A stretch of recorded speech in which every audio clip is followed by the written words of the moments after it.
Playing shortstop, number 44, Emily De La Cruz.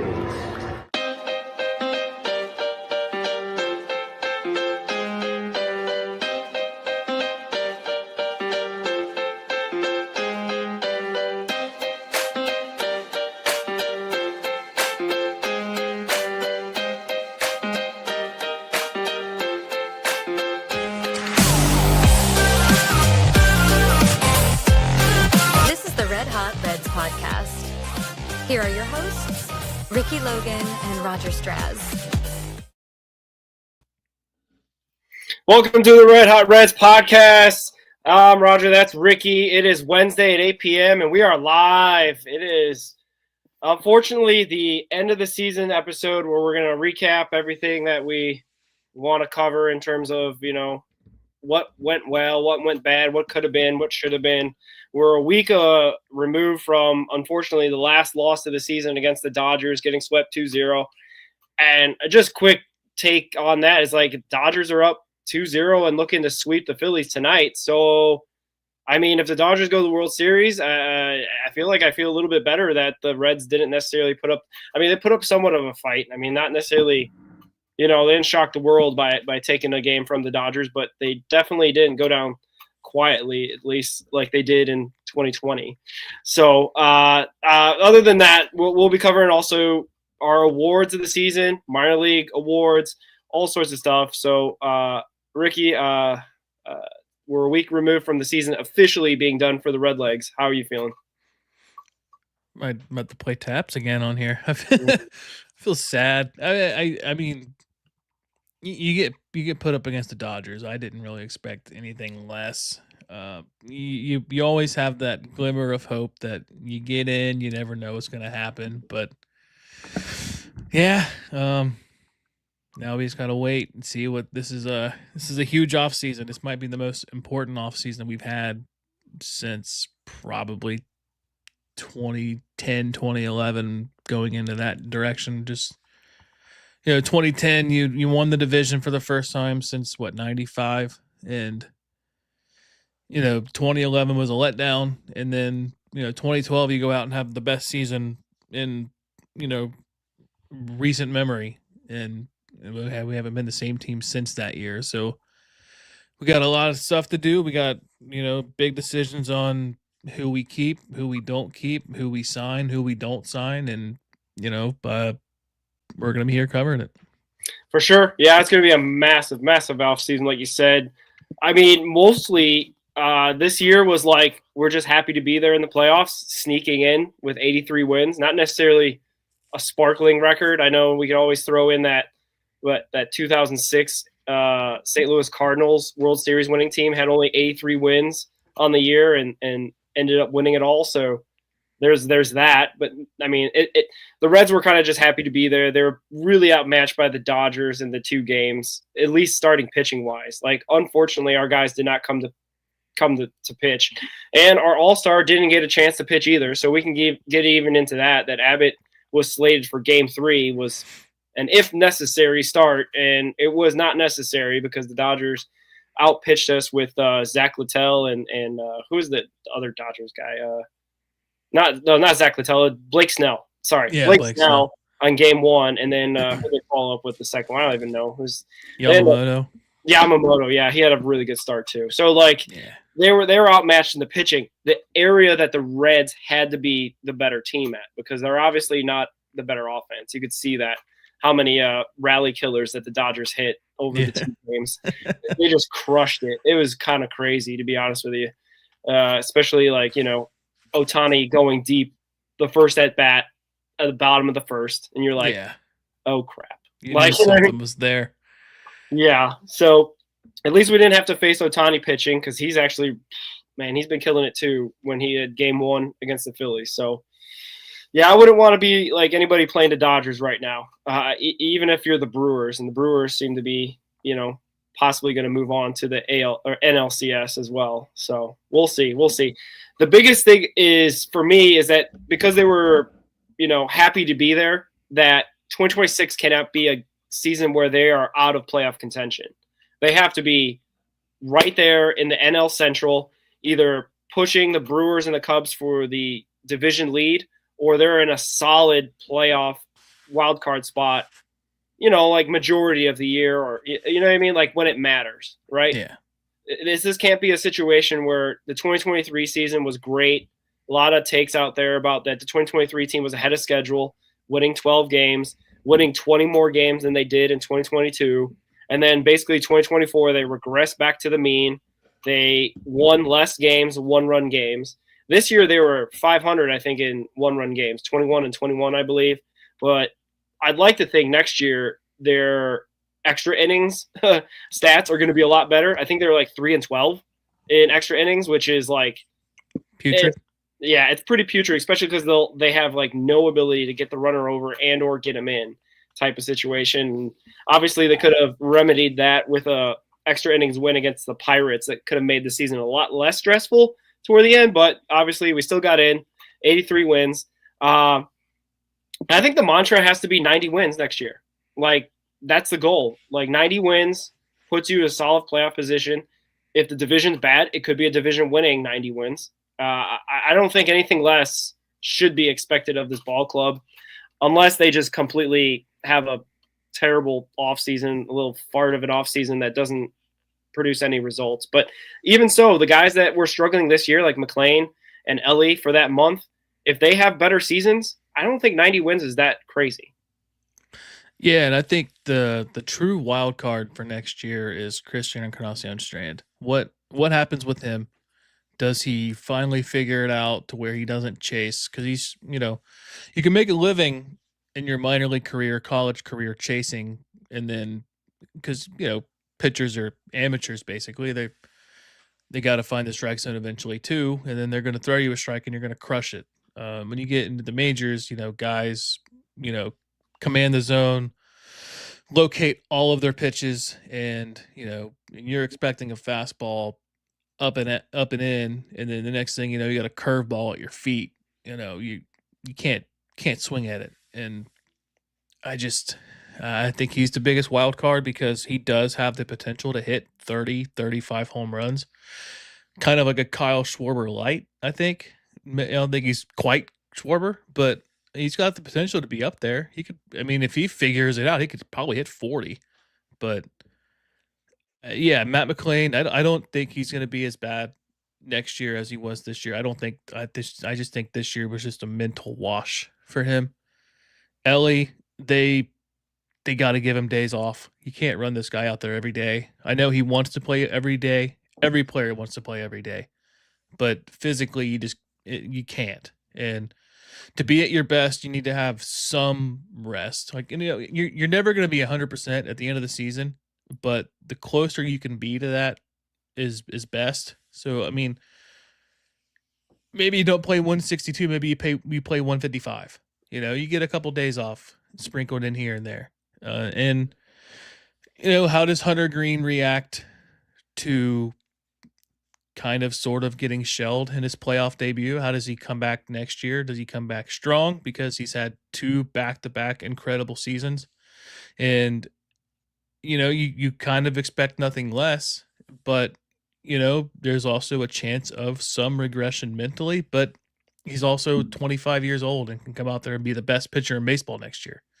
So, yeah, and then what do they do with, I guess we can go into some decisions, but what do you do with Nick Lodolo? There's a decision there. Do you trade him? Do you maybe possibly move him to the bullpen because you got to worry about health with him? It seems like every season there's blisters or something. And then, Andrew Abbott, I think he proved himself this year. I think he finally proved he can get through a full season and be a reliable starter and was a damn good starter for this team. And we can go in a more later when we go into decision makings, but it's a pivotal offseason this season. And I think next year, I don't want to say they have a David Bell type situation, but if things don't go well next year, maybe T doesn't come back for his 3rd season. Yeah, despite all the ups and downs and the grittiness of this ball club through 2025 by not getting swept 3/4 of the year, basically almost the whole season. It's They like only got 7/8. Yeah, I mean, they only got swept twice, one by the Dodgers and one by the Athletics, right? That's it. So for all that and all the misgivings of the decisions, especially down the stretch with Tito, this still was a playoff team. It still had that sprinkle of Tito magic that past ball clubs probably would have fell on their face down the stretch. 2023 comes to mind, obviously, quickly with them being just a game out from, or 2 games out from the 84 win World Series appearance Diamondbacks. So like, Yeah. it could have gone a lot of ways this year. I mean, I think we have a different tone possibly if they don't make the playoffs. You know, if the Marlins don't give us that last second win on day, game 162 against the Mets, and the Mets are in the playoffs, that's a totally different vibe I think we have this year, especially toward Tito. Maybe not. Maybe the detractors for Tito and the ones that have been criticizing him lately will still have their they'll be looking out for it next year in terms of the decision making of not putting some certain guys out there in certain spots, or I mean, he finally went away from your guy Espinal. Like, Yeah. I know you had like a preseason prediction that if Espinal had 300 at bats or less, that's a good thing. I don't know what he ended up with, but he did not play a lot down the stretch for many different reasons, obviously. But addition to Ke'Bryan Hayes, staying loyal to Ellie and McLean, the addition of Sal Stewart down the stretch, you know what I mean? Because don't you remember? I'm old enough to remember when they put Santiago Espinal at first base for a couple games this year. So that was an interesting experiment. But all that aside, like, it feels like we have to build on the successes of this year, right? Do you want to know how many at bats Santiago Espinal had? 299. 301. That's a cold take, freezing cold take for Ricky there. Oh man, that's crazy. I thought he was gonna get right under and get your prediction like right on the money. Oh man, that would have been awesome. He was only 2 at bats off. That's hilarious. Anyway, so that's the Santiago Espinal experience, which he might not get picked up again, which we'll talk about in the section about arbitration and free agents and what the Reds should and shouldn't do later in the show. But it's an interesting spot that the Reds are in. They have a good team ahead, or 2 good teams ahead of them with the Brewers and the Cubs, and I don't think they're going to necessarily fall off the earth next year. The Cubs have a Justin Tucker decision to make, but they're not going to be a terrible ball club next year. They'll be in contention. So it'll be interesting to see. I don't know. 3 teams making the playoffs every single year is not necessarily sustainable year on year. So I think that the Reds definitely have to improve one way or another. Whether that's, you can't have enough pitching because you're losing Nick Martinez. You're losing possibly Emilio Pagan. Like, you're going to have situations where you're going to have to possibly put guys in there to eat up those innings, to be those guys. Because I think Nick Martinez might have led the ball club with innings, like 165. It was either him or Singer was at the top. I think it was Singer. Okay, they're right there. They're in the 160s range, but it was like a career high for Nick Martinez of 165 or something like that. So, like, replacing those 165 innings is going to be kind of difficult because I know he's got, the $21 million that a lot of people did not necessarily jump to the moon about, but you know what I mean? Like, pitching, especially free agent pitching, is not cheap at all. And he accepted the qualifying offer. He could have tested the market and got maybe more elsewhere, especially a bigger market like the Mets or something like that, or the Dodgers. But he stayed with the Reds. He got them to the playoffs. He was a guy that was pivotal. So I'm sorry. I guess I'm eulogizing Nick Martinez, but like, we got to definitely find, replacements for that, or 1 or 2 guys. I mean, if it's a situation where Ashcraft is getting more innings out of the bullpen or whatnot, or adding another starter, because also Littell is probably not coming back. He's a free agent as well. So shout out to him for being a game 2 starter instead of Andrew Abbott. But you want to talk about that a little bit? Go ahead. I got thoughts a little bit, but it's go ahead. All right. So I understand. I guess logic's probably the wrong word to use here, but I understand the thought process behind it. Because if you find a way to win game 2, you have your best pitcher for game 3 in a must-win game. But game 2 is a must-win game, and you gotta win that game. And not having Brady Singer on the playoff roster was a decision. Yeah. I probably would lean towards the guy that got me there all season in Brady Singer and not somebody in Zach Littell who only had 2 good starts with my team. But Littell has shown that he has, in those 2 good games that are probably more than that, but in the good games that he's had this season for the Reds, he's had pretty dominant outings. Like the outing versus the Brewers kind of comes to mind. I think he had 3 hits in that game. The Cubs game, I think it was like a 1-hit thing, maybe 2 hits. But he's the major league leader in home runs allowed, and you're facing a team in the Dodgers that absolutely kills rallies. And I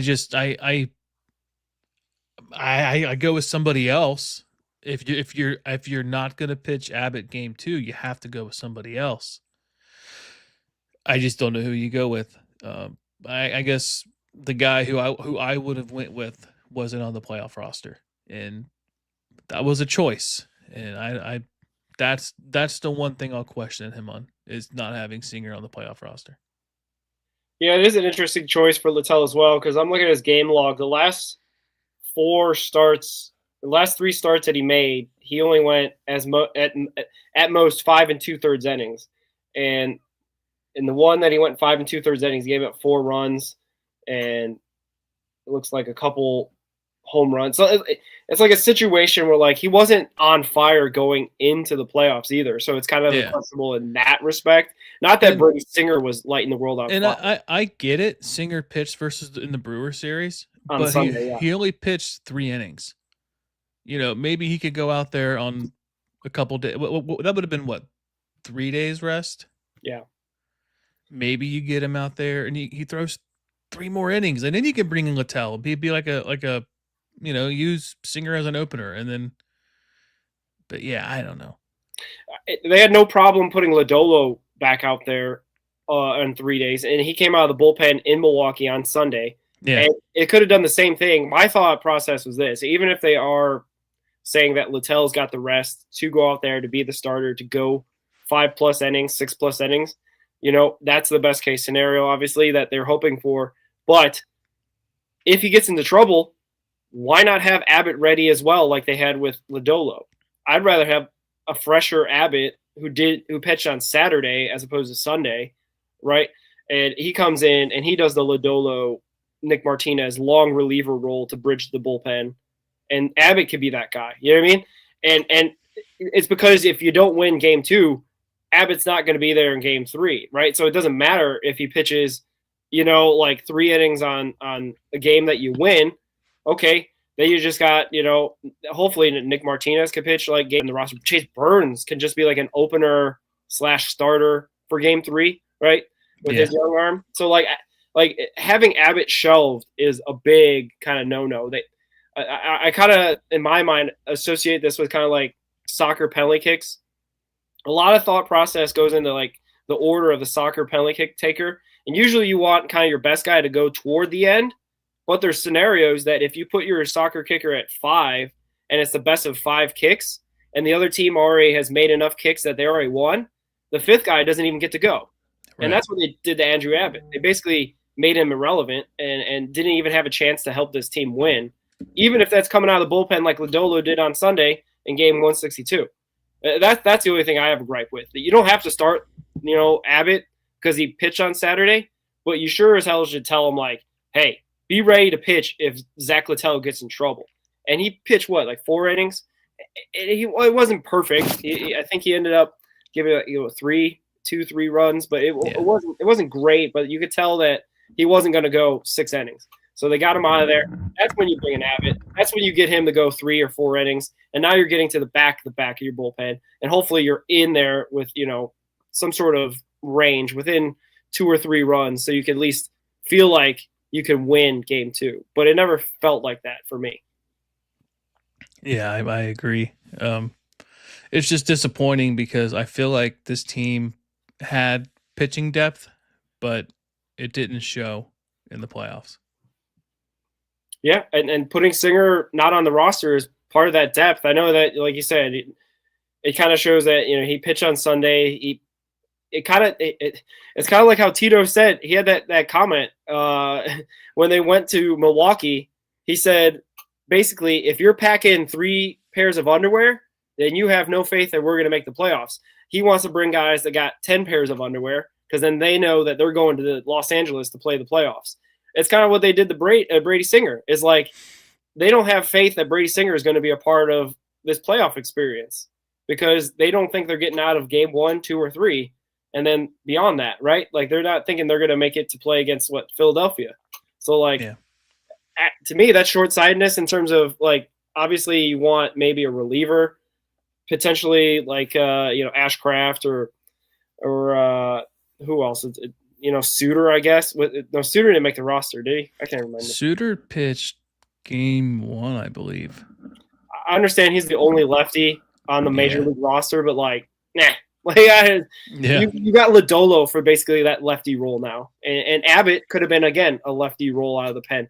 But anyway, the gripes of the roster doesn't matter anymore because they lost, unfortunately.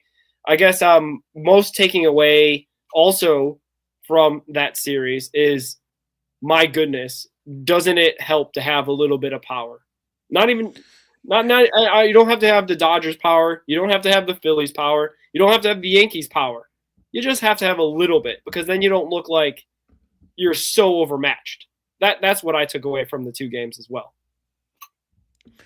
Yeah, when the power hitter that you have is probably not coming back next year in Miguel Andujar. I would love for him to come back, but he definitely earned himself a contract somewhere with the play that he showed for the Reds this year. I would love for him to come back. You made a decision to pick defense over power at third base with trading for Ke'Bryan Hayes, which I understand. Ke'Bryan Hayes is the best defensive third baseman you can get, but he has little to no pop. He had more pop this season for the Reds than he did for the Pirates, but you're also playing to your ballpark. That kind of helps. But having a guy like Spencer Steer who takes up a spot at first base, not hitting, 20 plus home runs, having Gavin Lux basically be your DH and he's got like 3 home runs this year. Stuff like that really sucks. And I misspoke. Spencer Steer had 21 home runs. So forgive me, but still 21 home runs for a first baseman is kind of like mediocre. Austin Hayes had 15 home runs in limited time due to health. I doubt he comes back for a mutual option. They might bring him back on a different contract, but and Matt McLean finishes tied for third in home runs with the season that he had. He had 15. I just, you need to have a guy with 30 home runs plus, and they just do not have it. Gavin Lux had 5 home runs, and he was 11th on the team. Christian Encarnacion-Strand missed like 3/4 of the season, and he had 6. Will Benson only played like a third of the season, and he finishes with 12. Maybe if he plays more, he maybe gets closer to that 20 mark, but you need to have a guy in that lineup. I think Zach Cozart tweeted something out like the Reds need an Aaron Judge. Like Ellie could be that face of the team, Aaron Judge, but you need a guy on this team that hits over 300, that drives in 100 RBIs and hits 30, 40, 50 home runs. The ballpark that you play in, there's no excuse. I mean, if the Reds had a little bit more financial flexibility, I think there's guys lining up to come play here. It's just when Nick Castellanos left and goes to Philadelphia and they go, well, was it not enough to stay in Cincinnati? And they never made an offer. It's like, well, when you have situations like that, it's like, you see these free agents that come and go, and like, oh, I'd love to have that guy. It's like, oh, well, we'll never dream of that guy. It sucks because Kyle Schwarber 6 years ago, whatever it was when he signed with Philadelphia, he could have came here instead of going to Philadelphia, but we couldn't sign a guy like that.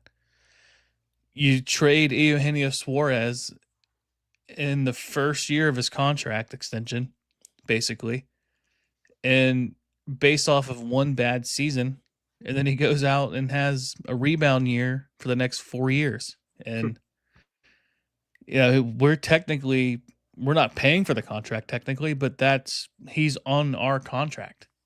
So all these teams that have acquired him he's playing under the contract that the Reds signed him for. And he's, playing postseason baseball with Seattle, hitting moonshot home runs. And I don't know. I miss the days where you had Dunn and Griffey and, all those guys hitting 30, 40 home runs. But the team sucked, but, imagine a guy on this team hitting 30 to 40 home runs with 120 RBIs with the pitching that we have. I mean, this team probably wins 100 games. Yeah, for sure. There's a lot that when you're talking, I was thinking of.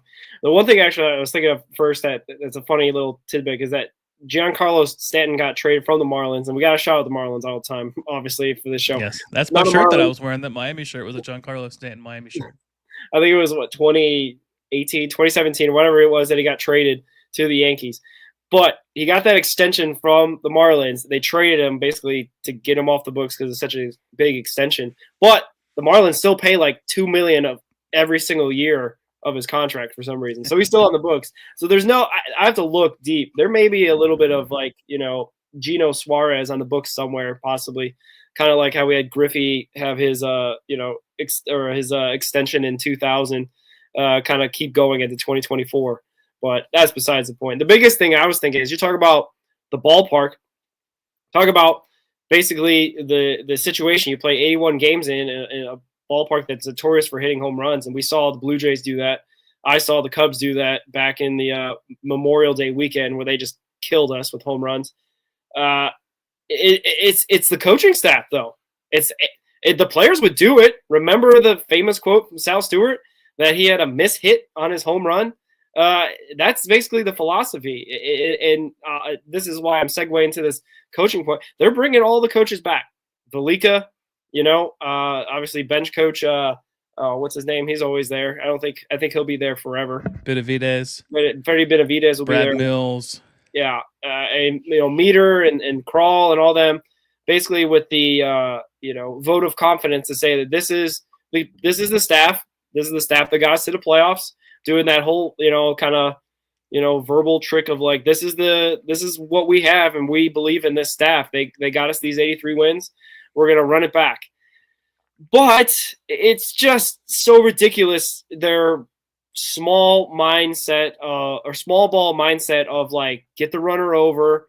We're going to bench Will Benson because he doesn't do it as well as Gavin Lux, even though Gavin Lux is not as good as an outfielder as Will Benson is. In fact, Will Benson can play not just left and right, but he could probably play center. Plays a really good center field. Yeah, I think even, like Clay Snowden, shout out to him, said that the smaller park of Great American would be easier for Benson to cover. Now, if you're talking about Truist or you're talking about Petco or something like that, probably not. You probably want a guy, but they're talking about TJ Friedl. His speed in the outfield is not as great, and he's only getting older. So, I mean, Hector Rodriguez might be coming up sooner than later if he can prove to be a pretty decent defensive, maybe just a defensive replacement down the stretch, and can get his feet wet down the, at maybe post All-Star break 2026 potentially. But we could talk about prospects later. The biggest thing is just the coaching staff's philosophy on this hitting, and this, like, especially the hitting, is don't hit home runs. It's not like, it doesn't set that way. It isn't said you can't hit home runs. It's just they don't want you to because they'd rather hit the ball straight, drive the ball, hit it to the right side of the infield to move the runner over. Like all the small ball tactics, bunting. Yeah, but you do that stuff. You do that stuff when you play in a ballpark like Chicago when the wind's blowing in, or when you play for like the Angels in their ballpark, or I mean, even the Dodgers Stadium. Like, it's not really like a home run park. San Diego, like you do that in San Diego. But then, like you see San Diego with Manny Machado and Fernando Tatis, like they hit home runs, So Jackson Merrill. yeah, and it's just when I don't know. I understand like the philosophy behind wanting to hit line drives. It's the other stuff that I don't get behind. Because like a solid line drive, like you're right. If you do miss hit a line drive, you're going to get under it, and that's good. But there's got to be a guy on this team who has an Aaron Judge type swing. He's just launching uppercuts. And I don't know if you saw his home run yesterday that hit off the foul pole. That was majestic. I mean, you just don't see any, like Ellie's the only guy on this team that has a home run like that. Yeah. Is Ellie get in the weight room this offseason and start getting his Barry Bonds 2003, 2004 on? Is that what we're talking about? Yeah, I mean, maybe Ellie, he didn't steal as much this year. Maybe he focuses up more on bulking, and maybe he goes out and hits 30 home runs and doesn't really, because, there is the risk you have running, stealing bases, and maybe you cut that down a little bit. It's exciting. I love it. When you see Ellie run the bases, it's the most exciting thing in the team. But him long term, I see him. I could foresee him hitting 339, 40 home runs. Like I could easily see him doing that. He has the potential to do it, especially in this ballpark. It's just the philosophy, I think, is going to hold it back. That was the other philosophy thing. Running. We're not running. We have a team that I think was up there or led the majors in 2024 and it was up there in 2023. And I understand Ellie was tired and overused and his quad or whatever was hurting him for a good portion of the year or toward the back half of the year and all that. But I understand also the philosophy of not trying to run in the outs. I'm not asking for the 2023 chaos ball that David Bell, employed. The Reds were third in stolen bases in 2024. Yeah, and that was like running into outs as well. There was bad decisions being made on the ball, the field. But like it feels like we just stopped running, especially with the offense like dragged for many, many games or series. It feels like that could be an injection of energy to just not necessarily, just run for running's sake, but to put pressure on the defense, right? They made the bases 3 inches bigger for a reason. They want people to be a little bit more aggressive on the base paths. And the Reds took to that in 2023 and 2024. But this year, I understand you don't always want to be pushing the label. You got to find your spots, and that's playing the right way type of thing, right? And, I mean, down the stretch in the last series in Milwaukee, Spencer Steer went from second to third on a ball that was hit to his right, not to his left. And it ended up it being an out. It was a close play, but it ended up being running into an out. And that reminded me of the old Reds. And we kind of eradicated that for the most part, right? The bad base running mistakes. But maybe 2026, maybe that's another area I'm going to be keeping an eye on, is do we crank it up? Marte seems to be the only guy that's like been pretty aggressive from what I could tell when he's on the base pass. Like, I'm not seeing TJ steal as much. I'm not seeing obviously Ellie steal as much. He had half of the steals he had than he had in 2024, 67. I think he only had like 35 this year. 37. So like he's obviously taken their notes of wanting to not cause outs on the base paths. Fine. That's great. But can we now incrementally start picking that up again? Because that was the identity of the team that scored a lot of runs in 2023, right? They regressed in 24 with scoring runs, but they still ran a lot. They ran a lot of outs. They had a lot of errors on the base paths, a lot of errors fielding the ball as well. And I think we corrected that as well, which is fantastic. I think we talked about that in the preseason as well. If we can be a better defensive team, and they did, obviously Ke'Bryan Hayes is a big part of that. Obviously, having McLean there all year is a big part of that as well. It just feels that we need to, I don't know, if we're not hitting home runs and we're going to play small ball, what about the hit and run? What about, like going from first to third on the outfield? Like we need to see a little bit more of that more in 2026. Yeah, so Ellie had 37 stolen bases and only 3 other guys had double digits. Really? And Marte one of them? 'Cause I Yep, think Marte like had 14. 10, Friedel had 12, Matt McLean had 18. Huh, that feels You got to so low. figure if Matt McLean has a better season, he probably has more stolen bases. Sure. So I don't know how many hits he had on the season, but let's just say he had 40 more hits. He probably has another 15 stolen bases. So he probably has 30, I would say, if he had a great season. I don't Yeah. know what he had. What did he have last year or 2023? Yeah, I would say it. He got called up before Ellie in mid-May, so he had a little bit more time. I wouldn't be surprised if he was in the 20 range. He had That- 14. Okay, so maybe he's not a stolen base threat as much as we think. He was tied with India. Ellie had 35. Yeah, well, he was fresh on the scene, and He I mean, was it running still was- everywhere. yeah, it was still chaos ball back then. 2023 Yeah. is what I remember. I remember it just a specific quote just coming out all the time, and that was the definitive like style of that ball club. And obviously, 2024 happened, and now 2025 we have the books of a lot more conservatism, a lot more conservative baseball, I would say, in 2025. I guess I'm just asking Tito and his staff to just not be so 1980s baseball or whatever style of baseball that is. That's just, I don't know, just trying to move a runner over and play like fundamental bunting baseball. It's not working in 2025. As much as we've been talking about Matt McLean, he did have a 286 average in the postseason. Ha! What was that? 3 of 8? 286. Wow. Is that 3 of 8? 3 hits out of 8 at I bat? think so, yeah. And then the next closest was Austin Hayes. He was 143. Stevenson 143. Ellie didn't have a hit. Ke'Bryan Hayes didn't have a hit. Oh. Gavin Lux hit 500. Spencer Steer 375. Yeah. Jeez. No home runs, obviously. Well, yeah. So Sal again, Stewart led the team in RBIs in the postseason. that's another philosophical thing that needs to be corrected as well. I understand if the thought process is to protect Sal Stewart, not getting too overexposed, where they're going to show where teams can pitch him. That's the kind of advantage of a batter coming up, not having a deep scouting report on you, is that they don't know exactly how to pitch it yet, right? The book on Ellie, the off-speed pitches, the inside fastball is something that everyone in Major League Baseball obviously has picked up on. And he actually cut down his strikeouts by 30 as well this year and played 2 more games. So shout out to him.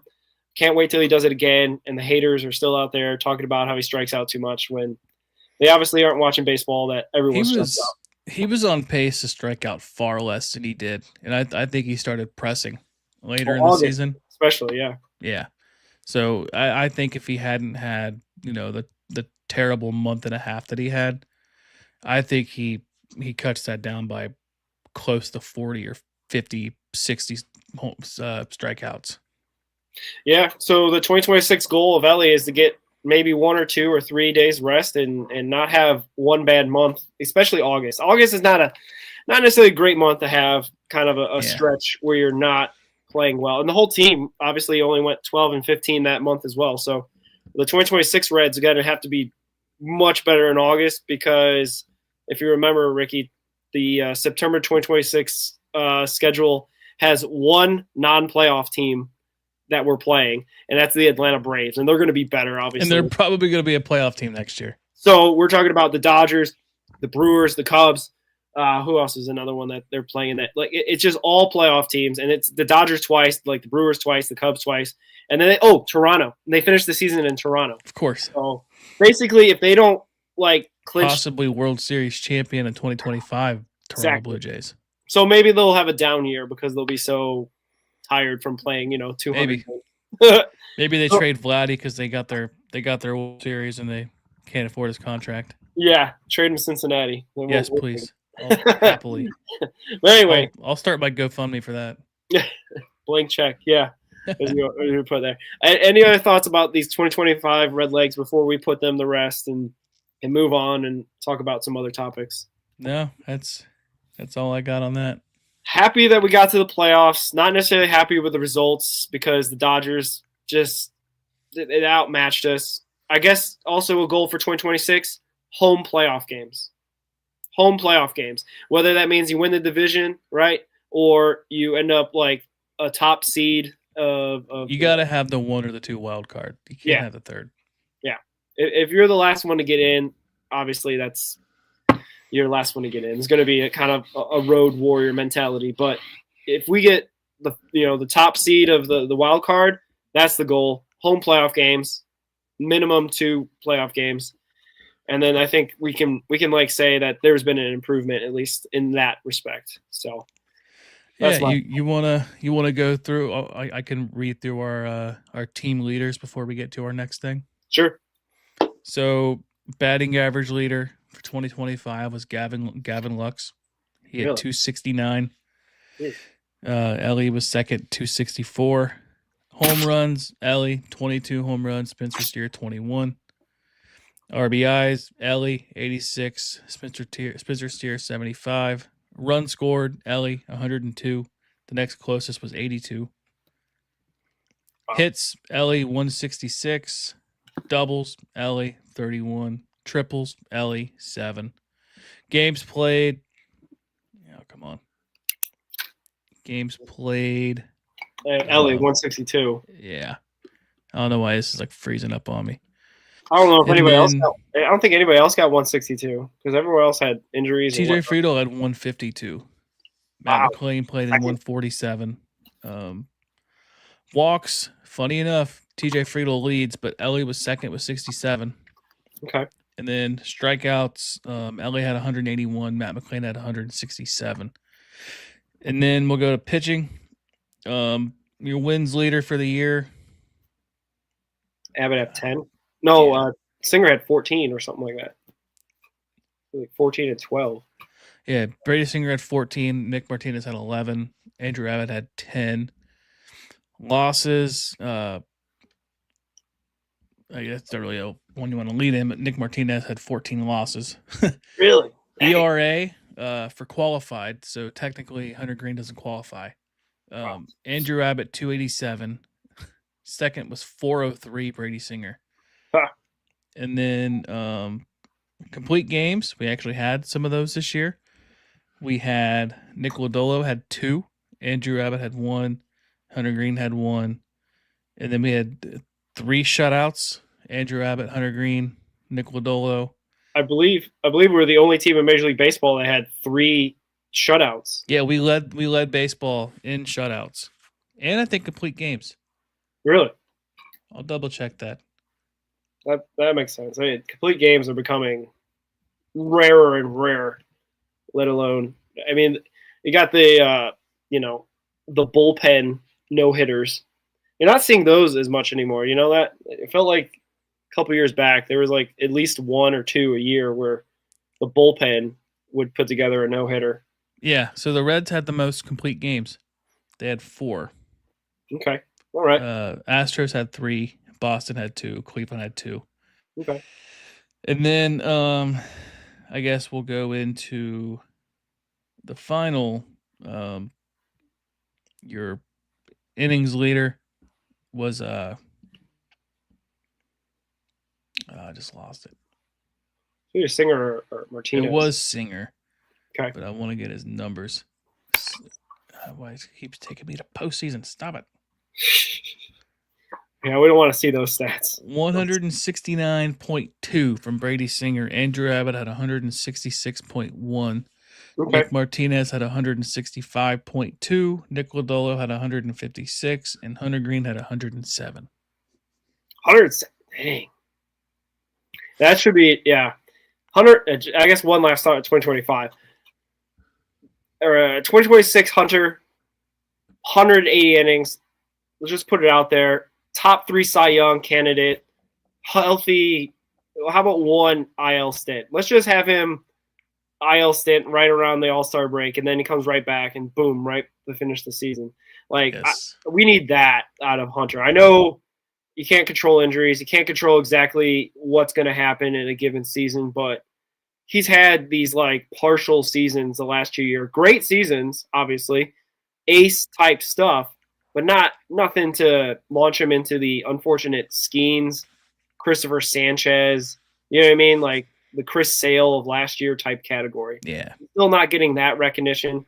You obviously got, I think, 8th in Cy Young voting last year, but still, that's still outside looking in terms of like games top pitchers. You know what I mean? You got to get top 3 to really cement yourself in that top pitcher of the upper NL. echelon. Exactly. So hopefully, I'm just going to put it out there, like 180 innings. I don't care if he's got like a 10-10 record like Skeens or whatever. It doesn't matter. As long as his ERA is right there and he's keeping us in games, you know?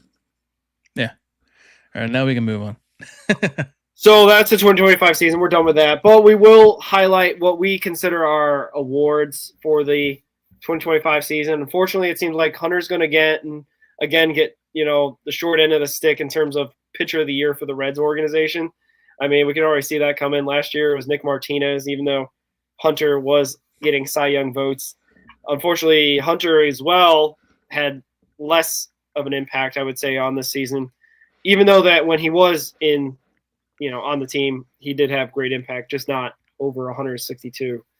But I guess we'll start off. I don't know where you want to start. I was thinking the rookie / first year player category. Who would be your nominee for that, Ricky?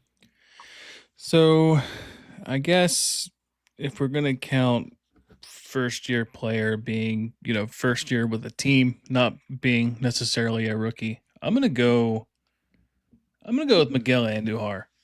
I think just the year that he had when he came to the team.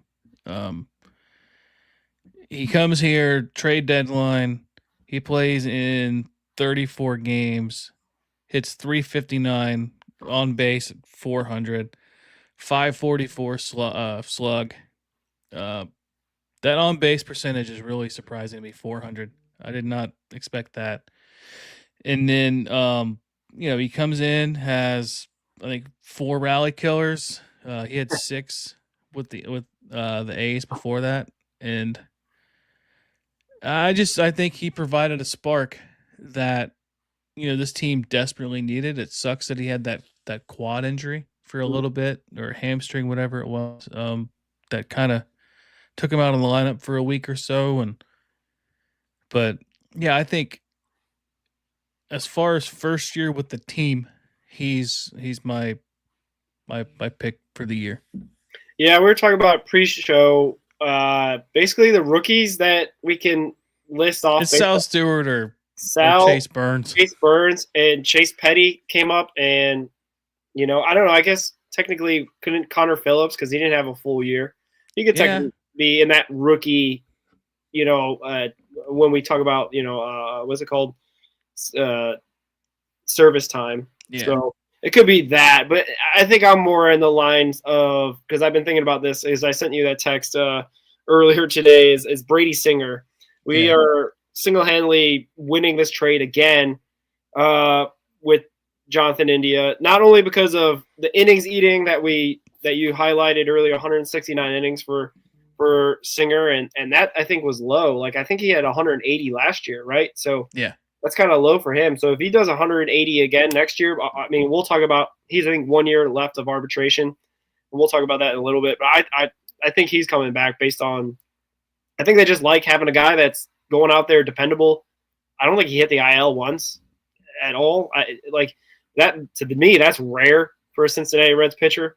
He's not obviously a, you know, 100 plus mile per hour pitcher, so he's not liable to, I guess, to really hurt his ligaments that much. But he goes out there every time, takes the ball, goes as far as he can. I mean, he started off the year great, getting 14 runs of support every time he went out there.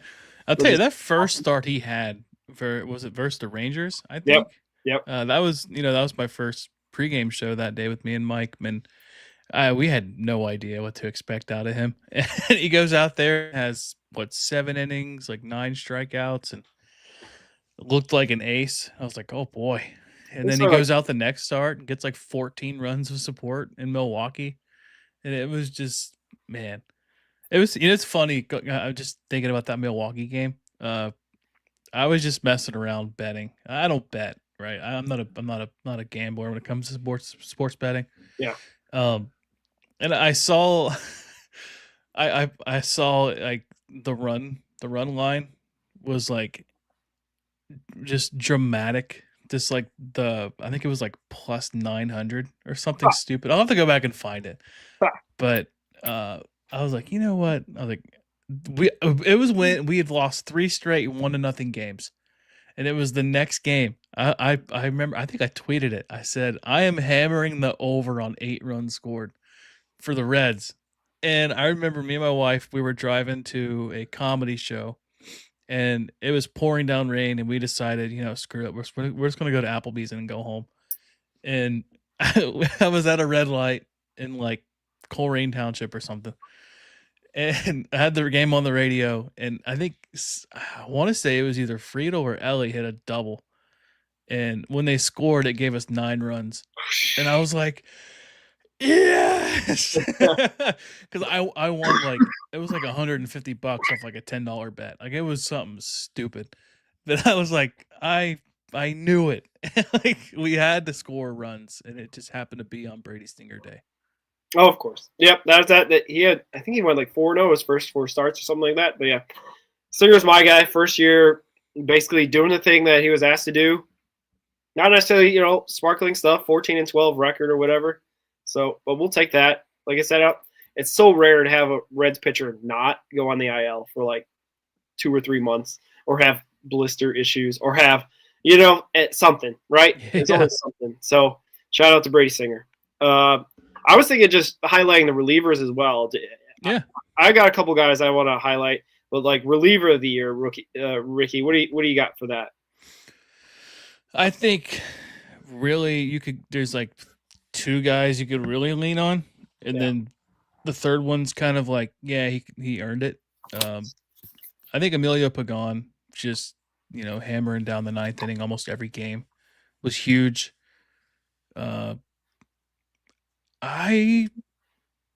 This might be a surprise, but I think I'm going to go with Connor Phillips. That stretch that he had in the most important stretch of the season, where he comes in, and I want to say it was 10 straight innings.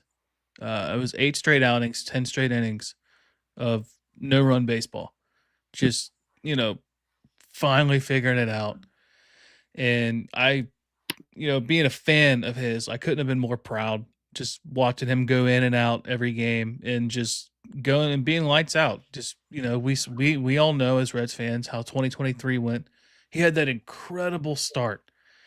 And then the final game of the season or whatever it was, the game, I want to say it was the Cardinals, where he walked with the first 3 batters he saw and then just gets shelled and ended our season. But you can't blame him for the season because it shouldn't have came down to 1 game. But, and you also shouldn't rely on a rookie for your season coming to an end. But, him turning it around, I was excited to see that. But if I'm not going with Connor Phillips, I'm going to say Tony Santiago. That's a good one. Yeah, Connor Phillips, the story is great. He went from big, time prospect, getting called up 23, along with Rhett Lauder and all that, and 24 being just a whole year of kind of putting himself back together, because I think his confidence and his pitching mechanics were kind of shattered. So he rebuilt all that all the way back to, like, there was articles, I think even you were writing back then, Ricky, that he went all the way back to the complex league to figure out his pitching mechanics. This is not like, oh, he went down to Louisville to figure out a couple things. They completely taught him how to pitch again. Yeah. It ground zero, or like back to the basics, like all that stuff, like just go in there. So shout out to him to come back, using all 2024 to come back and basically become a reliever that we needed. A guy who could throw 100 out of the pen in big spots. The highlight, obviously, I think you wrote about as well for SI is that Milwaukee relief appearance, where he looked like, man, if you can get that in a playoff game where you got a high leverage spot, you throw him out there and he pitches like that, you're talking about playoff victories. And hopefully that's the case with Connor Phillips in 2026 is that he's going to be a part of that roster and be able to pitch in a big spot in a home game, hopefully, for the Cincinnati Redlegs. He's got closer stuff. Yeah. Well, I mean, the guy that I was going to nominate is the guy that you nominated for the potential closer of the future, Graham Ashcraft. Another guy reinventing himself, not necessarily having a great 2024 either. He was a starter until he got hurt in July or something like that. Or no, he came back in July from a rehab and then disappeared again for like the rest of the year in AAA. But having him kind of reinvent himself from being a guy that throws everything into his pitches already, but would get in trouble the fourth or fifth innings, like the second or third time through the lineup. He reinvented himself to be a guy that could be the seventh, eighth, or potentially a ninth inning pitcher, back of the bullpen guy, throwing 100, having the bulldog mentality already kind of built into him. Like, this is a guy that, I think we talked about a little bit with Trevor Kunsel, and shout out to him and the Javelinas and whatnot. We'll talk about Arizona Fall League later. But failed starters kind of become top line relievers, and that's how it kind of has always been for baseball. And he's kind of shown that it doesn't matter like what you did in the past. You come out there and throw for the Redlegs and get the job done, we'll keep going to you. I wouldn't be surprised we see more of him in 2026 because of how much Barlow and Santillan were thrown out there last year, and Barlow may not come back. So Ashcraft might be the Barlow guy, right? Where Tony Santillan's arm might not still be there. It might be falling off by the time we get to spring training next year. But we have enough arms of Connor Phillips and Ashcraft to fill in hopefully those innings. Yeah, so not to mention Zach Maxwell and Luis May, and potential guys like Brandon Williamson coming back at some point next year, Julian Aguilar coming back, and maybe potentially moving Nick Lodolo to the bullpen just to keep him available. That's going to be my hot take going into next year. I think there's going to be a time where they're going to have to trade him or move him to the bullpen. I think if he has another blisters flare up, they got to do something. That's a bold take. Maybe the Martinez role, like just a bullpen reliever sometimes guy. Maybe. It sucks because he has the stuff to be an elite starter. It's just he doesn't give you the games. No, yeah. I mean, yeah, he came in relief for the Milwaukee game 162 and did an admirable job. Obviously, they ended up winning that game anyway, but he can probably do the role. I don't know if his ego will take that easily. I feel like he's the type of guy that wants to be the man, the pitcher, the starter, so to speak. So we'll see what happens in spring training this coming up, and if they add another starter to eat up those innings as well, we'll see. It'll be interesting offseason at the very least. Yeah, so I was just, I don't know if you saw me looking down, but I went in and I found my bet from April. It was April 5th. Wow. I won $93 on a $10 bet. Thank you, Brady Singer. Yes, thank you, Reds offense, for finally putting some runs on the board after getting shut out 1-0 3 straight games. I wish I could find the line for what it was. It's got to be on here. Ha. Yeah, they were due after getting shut out 3 straight games and putting up, what was that stat? Like, no one's done that since like the dead ball era of like 1916. Like, crazy stat, losing 1-0 games to the Brewers. Of course, to the Brewers. And the Brewers were like, didn't they start the season like 0-7 or something like that before they played us? Like, it was the most ridiculous thing. And I was just like, are you kidding me, Reds? We're going to lose to a team that hasn't won a baseball game yet. And now they've won 97 games. Voodoo magic, man. Hopefully that runs out next year. We'll see. They gotta be cheating, man. They gotta. I know Kirby says it all the time, but they've got to be cheating. Something. They got some sort of. I don't even know what the score is. The last time I saw, the Cubs were winning, but that's it could have changed. Man, I wish I could find this. It doesn't have it on here, but I don't know. I don't know if you can do the math on that. $10 bet, 93. What's that? Plus 900. That sound Yeah. right? I think you probably put the $10 bet in. Yeah. Plus 900. It was an insane bet, whatever it was. I was like, that's crazy. We'll take it. We'll take it. All right. Starting pitcher of the year or overall pitcher of the year. We split up this category because I wanted the relievers to get some shine. But Yeah. who do you got for starter of the year? I think Andrew Abbott probably just stands out the most, getting his first All-Star selection, leading the team in ERA.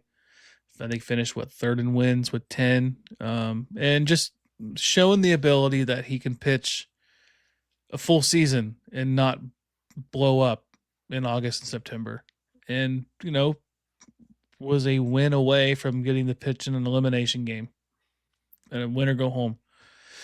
So Andrew Abbott just, he's still relatively young, and he's still a relatively young starter. He was a reliever in college, so he's figuring it out starting, and he's doing a really good job at it. Yeah, Trevor Kunsel also say the same thing. He said that he faced him in college and did not have a great experience against him. So there's that. I agree exactly with everything you said with Abbott, except I don't think he wants on his resume could have pitched the game 3 if necessary win game. I feel like that's got to burn him up in terms of like, what are you doing, coach? I'm here. I'm right here. I'm your all-star, top of the line pitcher, the guy that held it together when Hunter Green went down, the guy that held it together when it didn't look like we were going to do so well.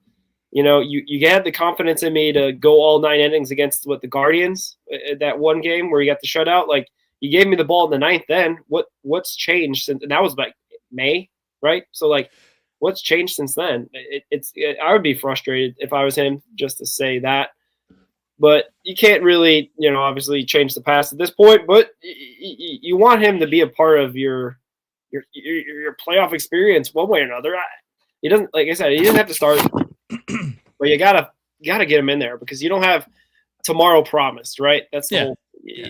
You gotta win today, and it didn't happen that way, unfortunately for Andrew. But I agree with you completely. Andrew Abbott, pitcher of the year, probably going to be the Reds organization pitcher of the year as well. Which hopefully let's just hope that gets under Hunter Green's scale. Again. He has another great year.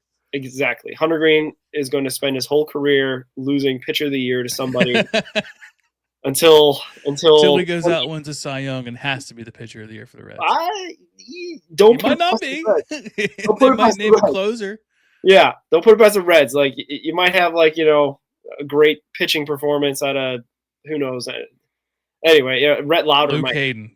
Yeah, Luke years from now. Luke Hayden, Arizona Fall League as well, participant. But anything else about pitcher of the year? I was going to do next position player of the year / hitter of the year, since we don't, pitchers don't hit anymore.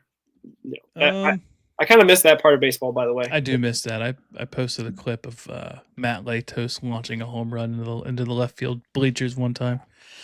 Yeah. I think my position player of the year is going to be Noelvi Marte, and my reasoning for this is he was horrific at third base in the middle of the season.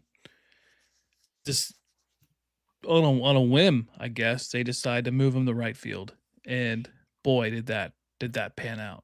That, for one, that catch versus the Pirates literally saved the season. So that right there is enough. He's had multiple runners thrown out at home. You don't see that very much out of Reds outfielders over the last few years, and I think him and Hines are the only two I could think of that have done that relatively recently. And while doing so, he was hitting near 300 for a while. And I know his average tailed off, he fizzled away, but for a lot of the season, he when he was on the team, because he did have the year started out in AAA, and then he was on the IL for a little bit. But, I think him going down the AAA, getting his confidence right, coming up, had that massive game against the Orioles with the grand slam and 7 hits, I think. Was he 7 for 7 or 6 for 7? 6 for 6. 6 for 6 with the grand slam, 7 RBIs? Is that what this sound right? Yeah. And then the next series goes and has a rocket home run versus the Marlins. I think it was the hardest hit ball in the Red Statcast up until at some point this season. And then, he tails off, goes on the IL, comes back, and then comes right back to where he was. And he was awful at third base, goes to right field. Just him being a team player and being willing to move to a new position and do a really good job at it. And, because I think that was the one thing we talked about with Jonathan India. It was like, is he ever going to play the outfield because he's not good at second base? And I think what saved him was Matt McLean missing all of last year. But, Noelvi Marte, I just his flexibility and his willingness to move.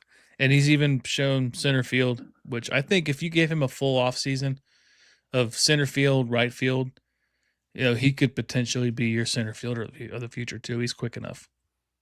I've got a joke answer and I got a real answer. All right. A joke answer should be a callback for anybody that's watched this show enough. It's Austin Wins. Austin wins. Austin wins. He's got a OPS plus of 203 still for the Reds in 18 games. So that is a hitter. Okay, that's Barry Bonds type stuff in 18 games. Anyway, so he also was a pro Austin. Launched our pro Austin show. Oh yeah, back in the day, he had a great game on Easter as well with Marte.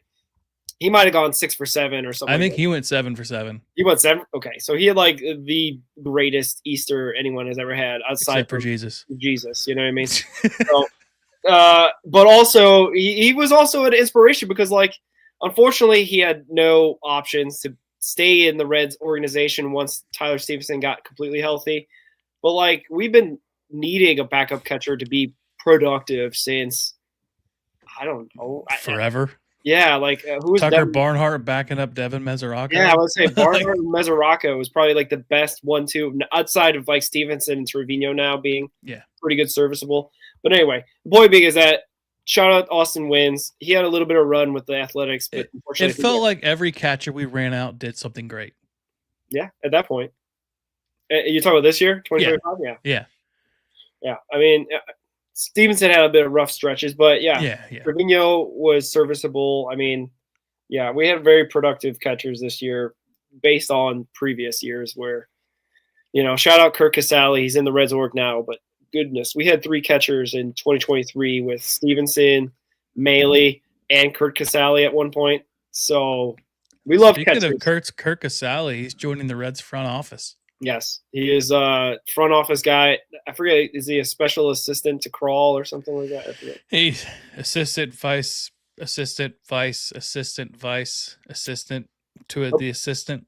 Yeah, at very least, he'll just be there at Reds Fest. He's just bringing water to the guys. He'll be there at Reds Fest to answer questions boringly for some reason. Anyway, but my real answer actually for position player hitter of the year, I feel is our most consistent offensive player is TJ Friedel. And in our preseason shows, we talked about how we needed 130 games out of Friedel this year because he's been known to miss 80 games, and not play anywhere close to 100. So we're we need 130 out of them. We got 152 this year, and they were productive, for the most. He obviously had not necessarily as many steals as he had in seasons past, but he was still productive. The best hitter at 261, setting the table. Not the best hitter. That was Luck. Sorry, but he 261. He was up there, top 5. What is it? 14 home runs, 53 RBIs, 12 stolen bases, 81 walks out of TJ. He's just a prototypical leadoff hitter, a guy that gets on base. He's not stealing, but he's going to be a guy that's going to be a nuisance on the base pass, especially with those, drag bunts that he loves to do down the first base line to put pressure on the defense. That was the only thing that was still reminiscent of 23 and 24 chaos ball is TJ's drag bunts just to try to get, and that's the only just type of one. Something going. Yes, exactly. To put pressure on the defense, get on base, do something more than just go out there and try to strike out every time. That's the only type of bunting that I'll sign off on for the most part. That is, it surprises the defense for the most part and gets it works most times. I feel like for the most Yeah. part. Yeah. So that's my hitters. Now we'll do MVP. MVP of 2025 for your Cincinnati I Red Legs. think we can both say it at the same time. Ellie Austin. De La Cruz. Oh, Austin Ellie- wins. Ellie is Austin good. wins. Yeah, Ellie, Yeah. Ellie De La Cruz. Yeah, the most maligned superstar in Cincinnati since. Griffey. Yeah. So shout out to Ellie. His numbers, you went over it. There was a point, I think, before he had that stretch in August where he was the leader of every offensive category. Yeah, so at one point on, I want to say it was July 31st, he was batting 289, 18 home runs, and whatever stolen bases. He was up there, like he was really getting the run he was on. He was getting close to 300, and then he just fell off a cliff. But he's had a whirlwind of a season on and off the field. He lost his sister. He goes to the All-Star game. I think the mental fatigue of all the errors, maybe he's catching up to him a little bit. I think he's just, I don't think you could tell with the way he plays. He doesn't want to have all the errors that he has. And I just, I think he puts a lot of pressure on himself to be the best player in the game. And he's not doing that. I think he learned that you can't press. You just got to be yourself. And hopefully next year, when he does have another stretch like that, he can figure it out sooner and then not go on a month and a half long stretch like that again. For sure. Yeah, completely agree. The biggest thing for Ellie that ended up being the last 30 games of the season, maybe last 15 games of the season, he got moved out of that 3-hole like that just to take a little pressure off him. Like, it seems so simple, and David Bell would have done that game 4 of the season. Yeah, like back and forth, and it would have been too much, right? Like, that's kind of like the thought process I'm having between the two different coaching styles of David Bell versus Mr. Tito. Is that basically one's super stuck in his ways and one is super stuck to the analytics. And we got to get somewhere in between there. You know what I mean? Like, it feels like one guy's going to bat, basically until his legs fall off, and basically, because in 2024, we had the conversation that Ellie had a scheduled day off, no injury, no nothing, a scheduled day off late in August or something like that. And everyone was like, "No, what are you doing? What are we doing that for?" Like, and then David Bell's like, "Well, if I don't rest him, then he's not going to be." You know what I mean? Like, so there's always that tension with baseball in terms of like having to play, because 162 games is a lot, especially if you're playing a day game before going out west, like the Reds always seemingly have to do, from time to time. It ends up being a situation where you're going to be, criticized one way or criticized the other. And I don't know, some sort of balance is what I'm looking for 2026, where 160 games sounds good to me. 162, unless he's killing it, unless he's having the greatest year. Yeah, where he's not showing any signs of letting up. And I would even go say like 155, like just kind of know. I mean, I don't know. Just when you see him starting to drag a little bit, where he's not running as fast and he's, not, his head's not in it, just sit him for a day. Yeah. There may be some series that they wrap up, because they should be a better ball club in 2026 with the growth of the players, the core players that they have. That it could be a situation where they don't need to play them because they have enough. They have enough offense. Hopefully they've added in the offseason that they could have more depth. Obviously injuries always play a part, so there's always that it might be harder to. That's why I say 160. Like, I feel like he's gonna again have that like mentality of I'm gonna play every single day, because that's how, like, he's almost have old school mentality in that way. Ellie does. Like, he's kind of like his manager and having an old school mentality of like, I'm going to be available for my team 162 games. Even if I have to fly commercial from the Dominican when his sister just passed away and he has to go to the funeral and he has to have like a connecting flight or it was delayed. I forget the story now, but like it was so ridiculous. And luckily they had a delay, a weather delay, and the game got postponed or not restarted, but like they picked it up the next day, and that's when he was able to make his appearance. And well, that's kind of like the Bengals. I don't know if you saw where they sent a car to Joe Flacco and drove him down a 5-hour drive from Cleveland to down here. Wait, what? Yeah, so instead of like you get him a plane ticket? No, they instead of flying him. I mean, I understand it, I guess, being just in the same state, but then it's like you're a multi-billion-dollar franchise, and you you have the guy drive with his wife down. You know, you could have saved like 3 hours just by flying him down here, but no. Yeah, well, yeah, the Brown family is special. So I guess the Castellinis and the Browns are trying to go for the cheapest owners ever in Cincinnati history. But yeah, dang, that's crazy. I didn't know that. I thought they were throwing that meme out there because not a meme. There's like a picture that someone took a couple of years ago. I think when he was about to get signed for the Browns the first time around in 23. This is Flacco, and he got on like a commercial flight then to sign with the Browns. So they like have this picture going around. I thought it was like the same picture, or like they were just trying to be funny, like, oh yeah, here he is. And I was like, they flew him, right? And then turns out they didn't. So shout out to the Brown family, the Bengals, man. That's a James Rapien, man. He's got a tough job covering that team, to be honest with you. Sometimes I do not envy it. And not that the Reds are, going to playoffs every year themselves. We obviously have our own crosses there. Cincinnati guy through and through, Mr. Rapien. Yeah, shout out him.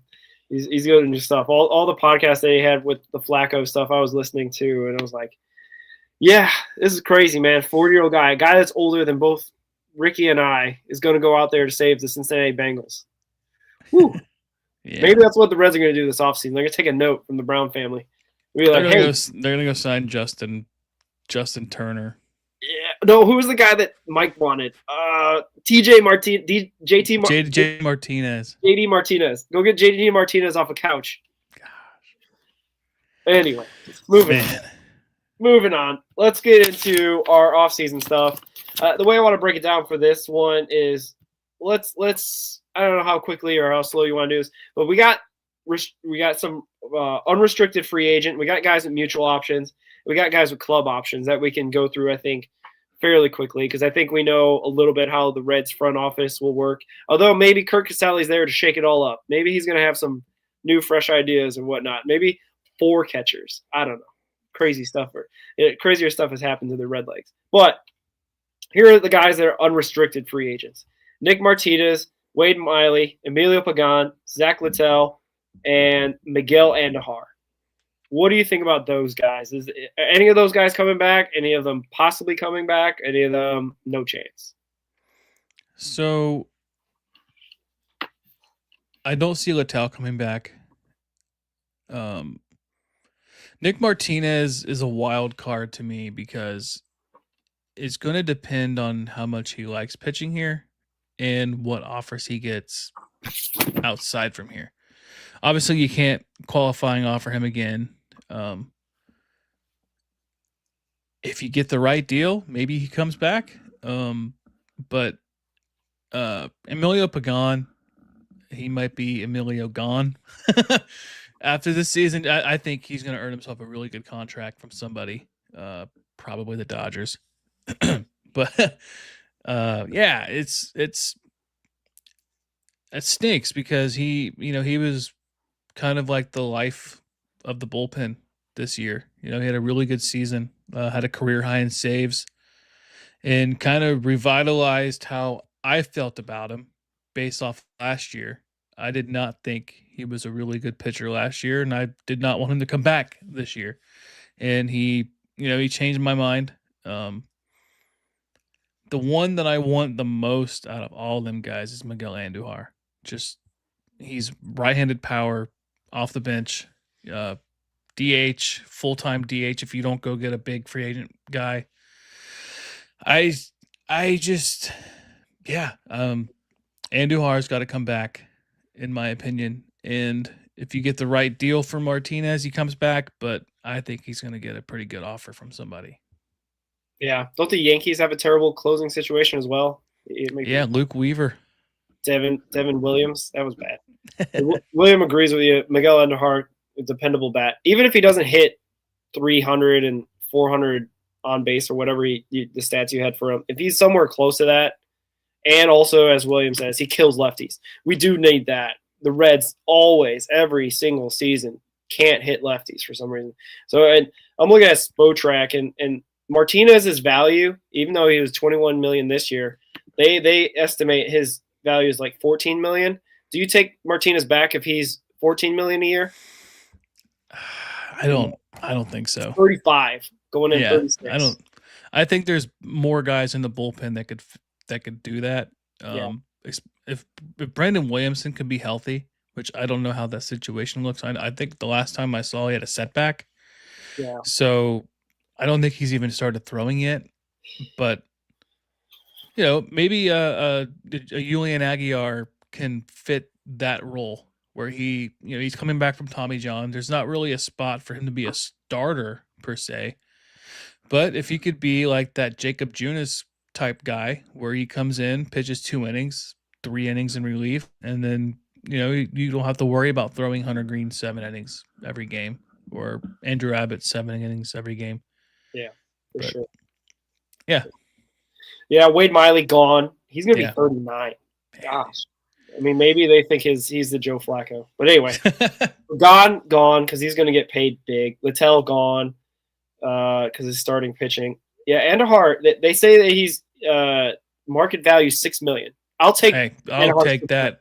That's right now. Way better than Austin Hayes' option, which I think we've talked about this show many, many times. That Austin Hayes he was worth $5 million, not worth 12, not with this mutual option. Yeah, pretty sure that's going to get declined, and I believe the options and all that. Baseball rules serve me right. It's like 4 or 5 days after the last day of the season, the last day of the World Series. Yeah. So don't be surprised if that gets declined 5 days after the World Series or sooner. Brent Suter is a kind of tricky one. He's going on age 37 season, has a club option of $3 million. So that sounds I cheap. wouldn't be surprised if they pick that up. But then if they don't, I wouldn't be shocked if he came back for like $1 million. Do you think he would take a hometown discount, literally, because this is his hometown? Huh? I think he loves it here. I think he loves everything about what he's doing right here. Yeah. And then Scott Barlow has a $6.5 million club contract, which I don't think they're picking that up. They kind of got burned by the Taylor Rogers experience, where he was a $12 million on the payroll that the Giants paid half of that. And he's still, for $6 million, that's too rich for Cincinnati blood. And I think everyone would agree that Taylor Rogers is not worth $6 million a year. Yeah. So as much as we like Scott Barlow, and he just had a kid, so shout out to him, I think he could probably get more money elsewhere, maybe, or at least maybe that same $6 million from a bigger market. I don't know, the Cubs or something like that. So I don't see him coming back either. Yeah, I agree. So now we got the guys that are in arbitration. And this is where the Reds love to do their stuff in terms of getting guys that are under that 6 years of control and just kind of moving them along. We've talked about it with, Tyler Stevenson. Stevenson's on his last year arbitration, and unfortunately his free agency butts up right up against the CBA expiring in December 1st, 2026. So there's that. But here's the guys that are arbitration eligible: Brady Singer, Santiago Espinal, Gavin Lux, Tyler Stevenson, Ian Jabot, Sam Moll, Nick Lodolo, Graham Ashcraft, TJ Friedel. I think it's TJ Friedel's last year, right, of control. I think so. Tony Santion, Spencer Steer, Will Benson, Matt McClain. And Ellie is still pre-arb, which is crazy because of the value they still have for him being, even though he had a down year, he's still being paid, $800,000? Yeah. So the Reds brought up Matt McClain in May and then brought up Ellie in June. Hmm. Had they had waited for Matt McClain as well, he would have had an extra year as well. Which is probably why they had those weird rumors / I guess fake news about him getting extension talks before the year started in March or February, spring training or what have you. Yeah. So I don't know. Could they have maybe extended him? Even if he has that bad year, obviously everyone will be dunking on the front office saying, why'd you extend this guy? But he still would be cheap for his money. And he's a non-Boris client. So I don't know. It's worth the ask, I feel. Yeah, he left Boris. He's projected at 2.6. So, I mean, that's not terrible. I think based off of his season, he maybe give him a little bit less. I don't know. Do you see any of these guys getting non-tender offers? Do you see any of these guys not getting this pay bump? Yeah, I could see Ian Jabot and Sam Moll being non-tendered, and possibly Santiago Espinal. But then, like, Espinal, to me, that was such a good defensive replacement that, like, you love to have that guy coming off the bench. He just can't have 300 at-bats. Like I said that in March. If Santiago Espinal has 300 at-bats, your season did not go well. And technically, I guess if you want to be technical, it didn't end the way we wanted it to. But I mean, you at 2.9 projected for him, I wouldn't mind that, especially with Sam Moll and Ian Jabot being about 2.7. So that basically pays for Espinal. So, yeah, I could see Jabot and Moll being dumped off, and then that would free up 2 40-man spots. You're going to have to add Williamson back to the 40-man unless he's on the 60-day IL again. And then Aguiar, depends on what you did with him. He was on the 40-man because he made his debut. And I think Brent Lauder technically is on the 60-day again. So I think they'll have to figure out the 40-man for him. And, there will be some Rule 5 decisions, which I don't have that list, but I think Austin Hendricks one of them, and I would like to see him added to the 40-man. Yeah, I did look that up a couple weeks ago about that coming up. Hopefully, we're not losing Austin Hendricks. That would be we have to do a live show then. That would be a breaking news, like play taps and just be a black screen and just tears. Yeah, I think it's up in December. I want to say the Rule 5. Yeah, it's pretty close to that. It's like the first week of December, like the weekend after Thanksgiving, I think. Yeah, it's around the hot stove time period or whatever you call it. Of free agency. Last year, there was a lot of arbitration re-ups, a lot of guys getting paid a little bit more that I remember writing about it saying that, like, okay, everyone's getting paid. Like, there wasn't any disputes. Guys got their re-ups. I think the Reds like doing their business this way. And I'm only saying this to say because I feel like maybe not all of them, but I wouldn't be surprised that almost all of these guys get the arbitration money that they asked for or what they're owed, especially like Singer, Lux, Stevenson, Lodolo, Ashcraft, Friedel, Santillan, Steer, Benson. The Benson one is interesting, and we've talked about this too. McClain for sure. You want a hot take? Go ahead. The Reds do not offer arbitration to Tyler Stevenson. They trade him. That is, Dano's not ready. I'll give you a reason why. I'll give you a reason why. Ooh, Will Banfield. We extended Trevino before the season started for 3 years. Mm-hmm. That leads into Duno in 3 years. There are some okay catchers in free agency. Oh, okay. JT Realmuto is one. He will be 35 years old. But if you're splitting time, let's just say 3 games a week, 1 week, 2 games a week, the next week, with Trevino, and you guys aren't an everyday catcher, you're just basically a tandem catcher. We have seen pitchers on this team prefer Trevino over Stevenson. And I wouldn't be shocked. I don't want it to happen. I would love to say, hey, the Reds didn't even offer him because they extended him. We gave him like a 5-year contract. But I think if the value's there and the trade is right, you have to take it. But then you're also losing a power bat. And I almost feel like Stevenson could transition out of catching if you could get another catcher. I know he doesn't want to play first base, but if you can get him to, I don't know. I would love for him to be a first baseman, but DH Tyler Stevenson has some value too, especially if he doesn't have to worry about focusing on the pitching staff and learning every pitcher and just only focusing on hitting and fielding. I think that could benefit him more too. But some notable free agent catchers, former Red Luke Maley. Salvador Perez has a club option. We're picking that up. He's going to be a Royal for life. Danny Jansen has a mutual option. I believe that's with Milwaukee. Is that the Brewers guy that hit the home run off of us? Yeah. And then Gary Sanchez is another one that could be another Yankee. Yeah. Those are the catchers that are available.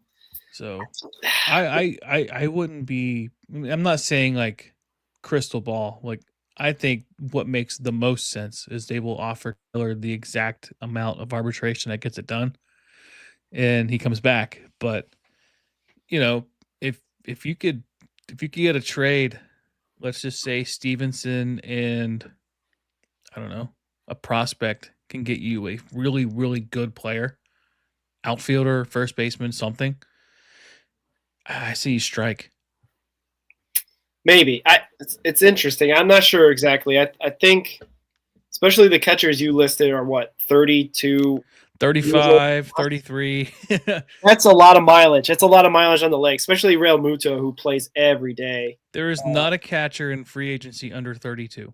Yeah, I think they would rather go the route of, offer the money to Stevenson for one last year arbitration and then see what they have in 2027 when Dano is probably the guy.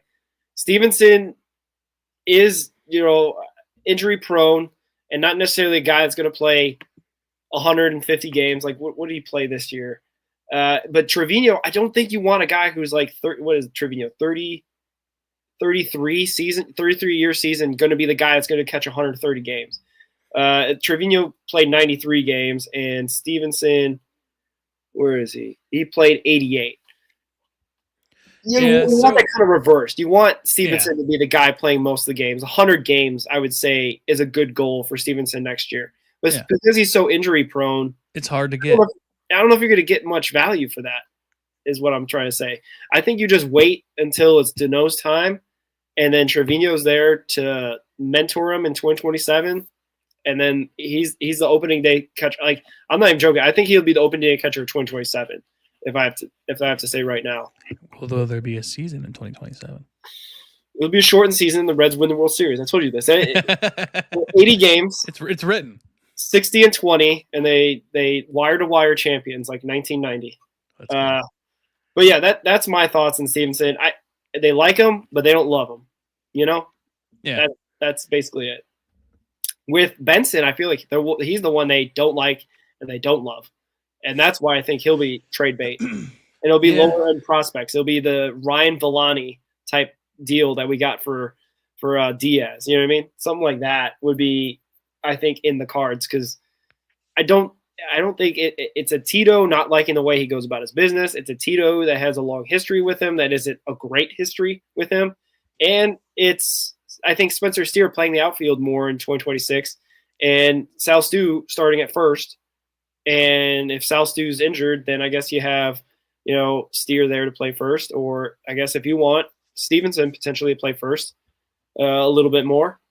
I don't know. It's definitely a situation where I think the ending is closer than – I don't see the Reds extending Will Benson ever is what I'm trying to say. Yeah.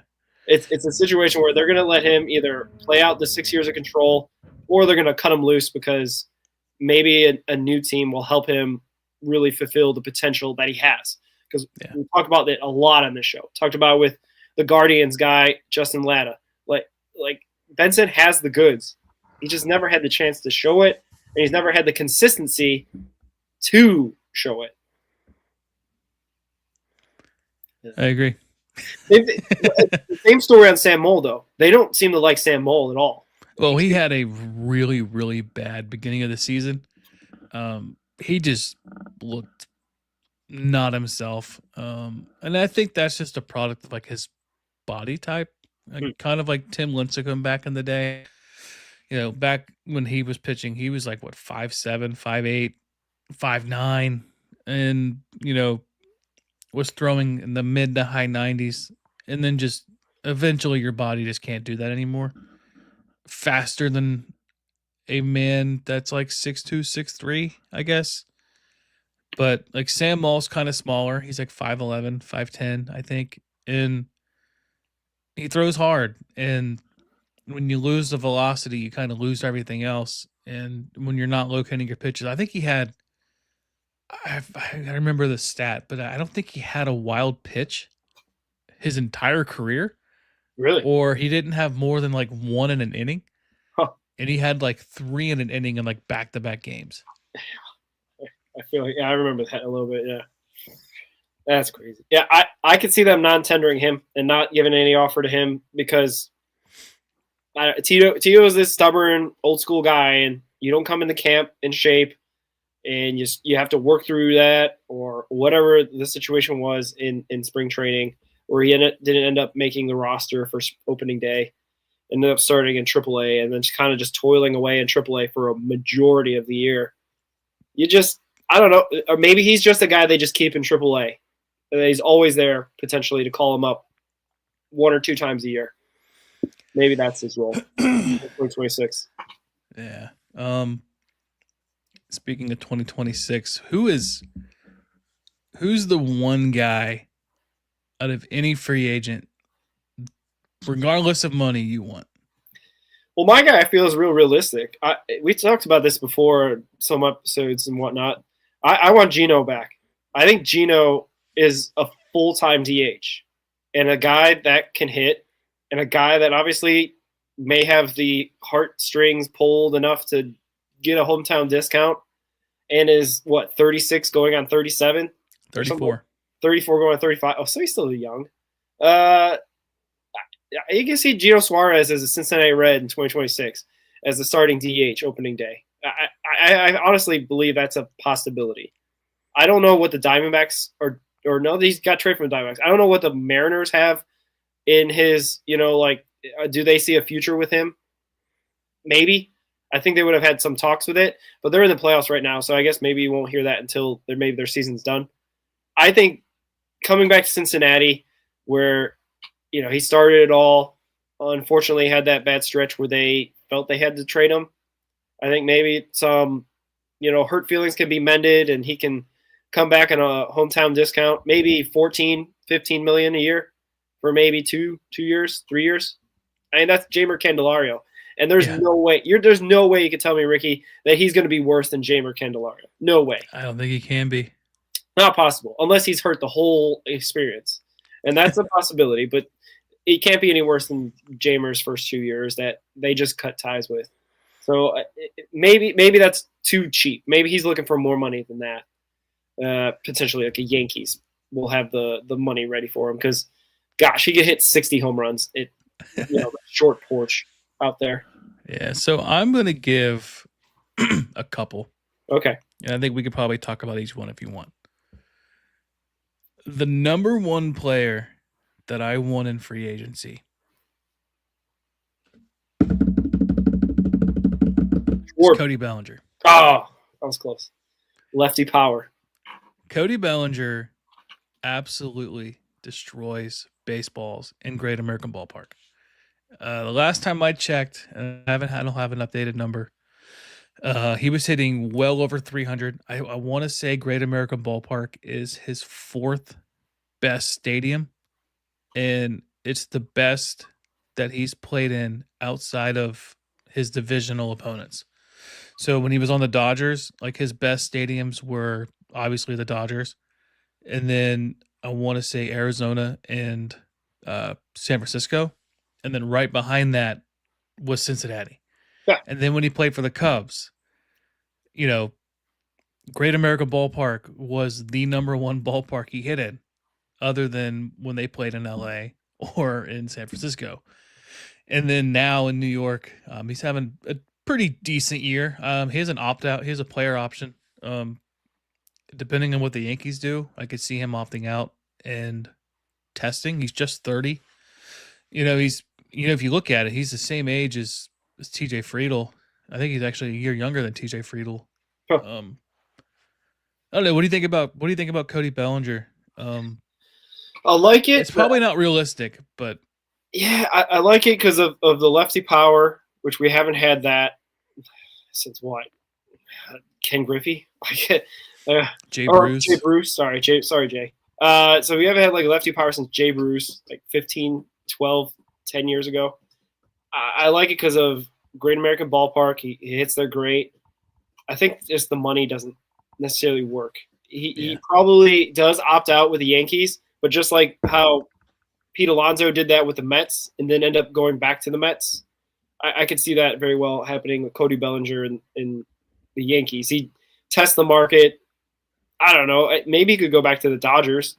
Possibly. He was an MVP there. They have enough money, obviously, and I don't know exactly their outfield situation. I know they got Kike. It wasn't Kike Hernandez an infielder for a long time? Or am I? Yeah. So they put him in the outfield. I'm sure Bellinger's maybe a more serviceable outfielder than that, but who knows? I guess it's just the money probably won't work. You'd think, like you said, with a small ballpark, that it would just kind of just draw naturally power hitters.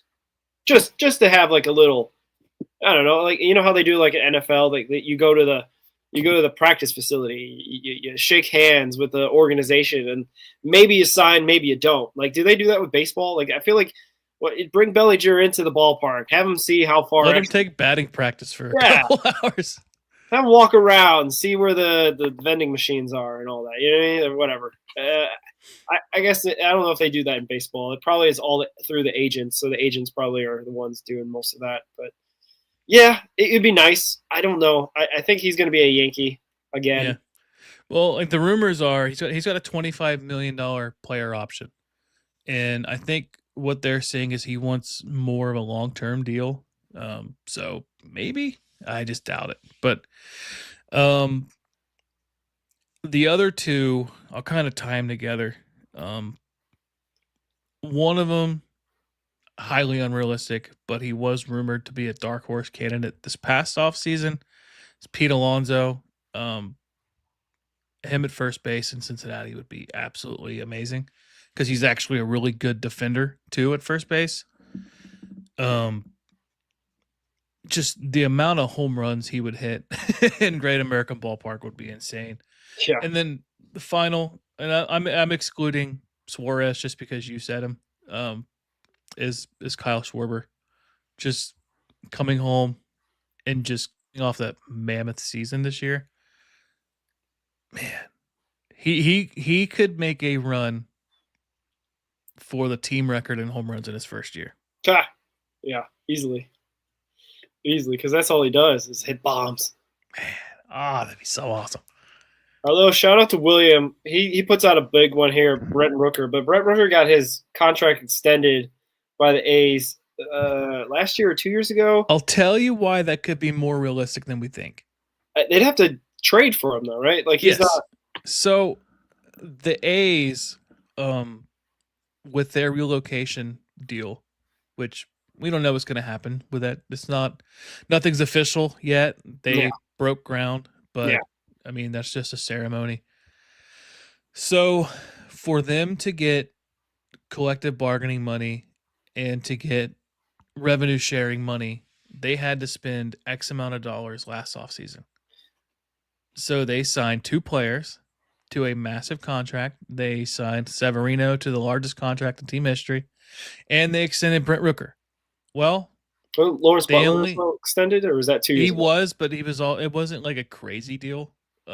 It's a great value of a contract. What's it like?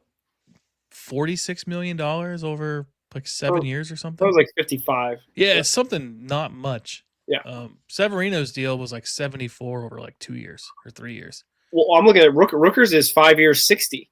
And Yeah, it's so I all mean that's a deal. backloaded. Yeah. So they don't have to worry about that this offseason. So if they want to unload contracts, they can. So they might do that. Especially if they could get something back for Rooker and maybe an arbitration type player like Spencer Steer and a Will Benson? prospect like Will Benson and a prospect, you could get a Brent Rooker. 3 cheaper players for 1 player. Who Got knows? lots of shortstops. Yeah, we got lots of shortstops in our system. Shoot, that would be crazy. That could be the one that actually sounds more realistic than even Geno at this point. If the Cards kind of, I mean, I'm sure there's going to be a lot of people that would love to have Brent Rooker's contract on their books. He's only going to make a lot of doubles. He's only going to make $8 million next year. Yeah. Yeah, his numbers are much better than Hayes, much better even than Andahar. But Andahar is kind of having this little bit of revival, So it ends up being kind of like. But here's the thing: he's just as old as Andahar. Andahar is what, 32? He's going into age 31 season. So I don't know if you can get Andahar less than $8 million. Do you do that as opposed to give up prospects potentially and/or major league ready ball players? CESs, Benson, Steer type player, just to get Rooker? I don't know. That's tough. I think the Reds would rather not give up prospects. They would rather get the Andahar, hold the Andahar in the bush rather than, what's the phrase? Anyway, to have the bird in the hand rather than bird in the bush. There we go. Rooker is the bird in the bush right now, I think is the phrase, right? You want another one under the radar free agent this year? Garrett Hampson. Yeah. What about Billy Hamilton? He's out there. Hey. Or is he still running? Is he still on the Cubs? Is he on the Cubs playoff roster? You know what? I think he is. Oh my goodness. He better not be. That'd be so ridiculous. Or he goes to World Series before the Reds. I'll give you one more just because it could be a possible like platoon DH kind of guy. Okay. Jock Peterson. Okay. But he had a rough year, I remember. So he has an opt-out, and the Rangers can void via club option. He had that stretch where he went like 0 for 30. Yeah, but he's got power. It could happen. I doubt it. But Lane Thomas is also a free agent, so maybe he could be someone you look forward to also. Yeah, just because you said power and doesn't hit well, Chris Felica and Tito already said no. Down. Nap. We'll take Garrett Tommy Hampton. Pham. Yeah, we'll take Tommy. We'll take Chris Velade, or isn't it Velade? Ryan Velade? Minor. He actually had a good minor league system. He did. I actually have a thing coming on him here pretty soon. Hey, how about that? Transition. You want to do the rookie or minor league awards and whatnot, or do you want to save that for a different show? Or yeah, let's save that one for, what do you say, Sunday? You think? Yeah. So we got a lot going on. Like the Reds are not done playing baseball. Obviously, they got the fall league coming up, and then also starting next week, which we could also talk on Sunday about, is the Winter Dominican League, which we got a bunch of Reds involved in that I was just looking up. I saw that River St. Martin is going to be pitching in the Winter Dominican League. Also, our guy Noel V. Marte is going to be playing in the Dominican League, which is great because, he kind of had more outfield experience. Yeah, well, that was the thing. It's like it's kind of a conditional. You can play down there only if you play right field, I think is what's going on, which would be great because I don't know if you remember last year the Winter Dominican League World Series. Junior Caminero, potentially Rookie of the Year for the Rays. had like a crazy walk-off home run and took like 30 seconds to get around the bases. It he took was him just like 30 seconds to get to first base. Yeah, yes, exactly. He was just like soaking it in. So like the Winter Dominican League is obviously just a lot serious. of fun. It's a seriously competitive league. It's like how Trevor Kuntzel was talking about how the Quebec fans get really into it. Dominican fans get into it, and the players feed off that energy, just like Trevor said he did off of his All-Star appearance in Quebec, Canada. So lots going on for the Red Legs still, and I think Ricky, you had a piece talking, or Greg's been putting out stuff about Cam Collier. Shout out to him for the Arizona Fall League. I just wanted to talk about the Arizona Fall League, guys, because I'm taking a lot of interest in it. There was 7 guys listed to participate, but now they got like an added guy, an 8th guy. And I guess I should have kind of seen this coming because the manager for the Peoria Javelinas, which is the Arizona Fall League team that our prospects are playing with, is the Chattanooga manager. So that's why there's a heavy influence of Chattanooga guys in this team. So the guys that are playing is Alfredo Deneau, Cam Collier, a lookout there, Leo Balcazar, another lookout, Luke Hayden of Dayton Dragons, Trevor Kuntzel, Chattanooga lookout, Jonathan Harmon, a Dayton Dragon guy, Rhett Lauder, who just got added a couple days ago, but then another guy, Hunter Parks, which is a relief pitcher for the Chattanooga Lookouts. So there's 8 guys participating. Hopefully they'll get their at-bats in and get their appearances in. Cam Collier started both games and started at first base. So there's you had texted like there's that debate where's Cam Collier, where's Sal Stewart going to play? And I'm thinking, I don't know. I'd like to have them both wherever they can get in, fit in, because both of them are young and athletic. It's not like we're talking about putting a lumbering CES. Yeah, talk about a guy that should be at Arizona Fall League. Why is he not? Like he had such a rough season. He had a bad AAA season too. I don't know if there's like a limits or whatever because he went last year and played. Same with Matt McLean. I don't know if they don't think he needs to go or I don't know. There maybe the end of his road is coming up sooner for the Reds organization than seeing him back at the big ball club. It's a good question. I don't know. But shout out to Trevor Kuntzel. The first game they won 4-3. He got the save, so he started off his season for Arizona Fall League really well. And unfortunately, I think the only guy that played today was Collier. Nobody pitched from the Reds org. So Luke Hayden had 1 inning last time, and same thing with Hunter Parks. So good start. Tomorrow, Jonathan Harmon is scheduled to start. Oh, the Dayton and guy. then Saturday, Rhett Lauder.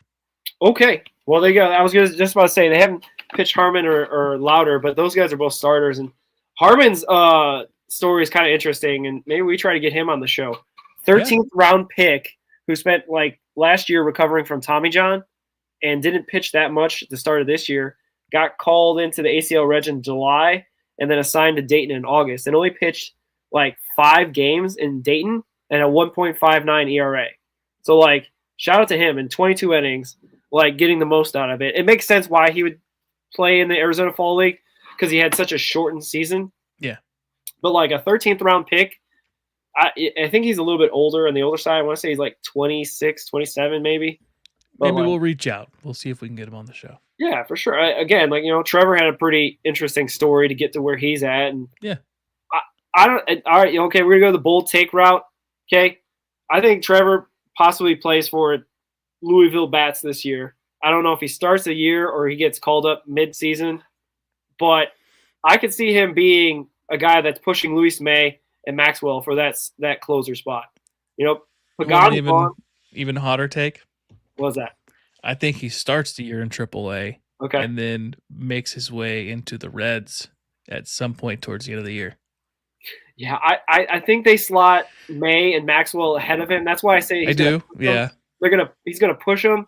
Maybe he wins him over, but maybe May and Maxwell make the Reds out of spring training, and that opens up the closer spot for him. And then he dominates, and then he gets called up, and then you have a bullpen. Oh man, think of this. I'm just gonna name some guys. Yeah. Ready?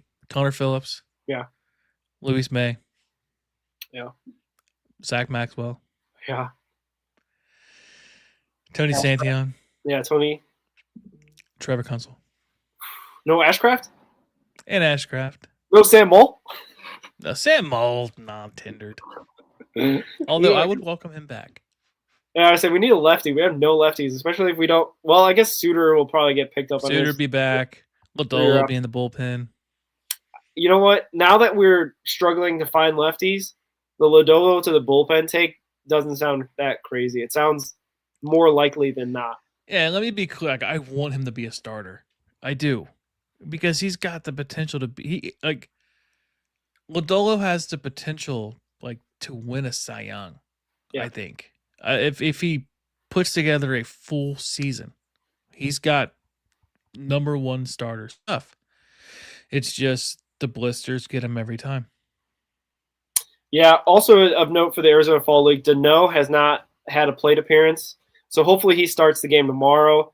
I'm sure he will. They got 3 catchers on the roster, and I think messaged Ginger Source Rex on X, the Everything app, and I was like, well, how come he's not in there? I mean, he's even just as I guess they don't really pinch hit or whatever in the Arizona Fall League, for what I could tell.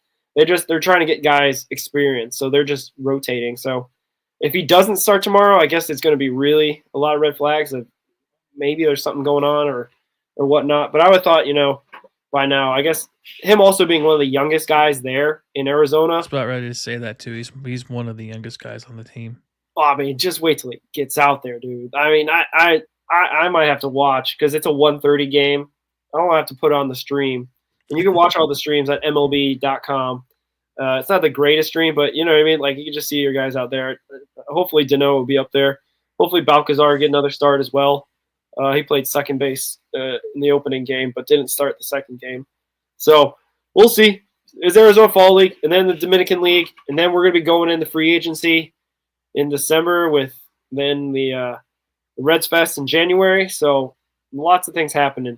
World Baseball Classic next year as well, 2026. That's right. Do we have any inkling idea if there's going to be Redlegs possibly involved with that? Yeah, I can see Matt McClain. Ian Jabot? Is he going to be a Red? Will find.